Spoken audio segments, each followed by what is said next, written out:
Ka një shqetësim që duhet ta diskutojmë në lidhje me personin që nuk duhet të përmend emrin për programet arsimore evropiane, që është emëruar nga qeveria.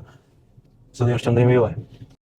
Këtu pak në thash tehun e veprimit na ka humbë edhe kjo duke u marrë me vetën, tash mos tëm që fajtorëve tonë zotit Arabori, kemi përgjegjësinë krejt si flen. Po në disa raste domethënë duhet jemi të real, domethënë që edhe ato nuk mund të përzihen kur ne vënojmë edhe komandant të UÇK-s, edhe pjesëtar të UÇK-s, edhe figurat të tilla. Aq më pak domethënë ka drejt të ankohen ose të japin korrektje BDI-ja dhe të tjerët, sepse ka pas pozita edhe më të larta, njerëz më problematik.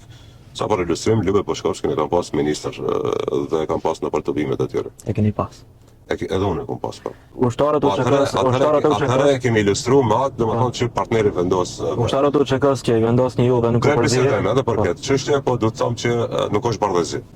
Okej, domethënë se zoti Kasami tha se ne nuk kemi diçka kundër asaj. Parim dhe më thonë për kuadrat e VMRO-s vendos VMRO-ja, me partnerët e tjere për kuadrat ato vendosim ne, dhe edhe ato ka raste ku nuk ju po qefi dhe më thonë për figurat tona, po nuk më vjen mirë dhe më thonë një njeri cili të rritje ka qenë edhe kundër VMRO-s, edhe kundër Mickovskit ka pas deklarata shumë të këqija, po mu më intereson ajo që ka pas deklarata edhe ndaj shqiptarëve.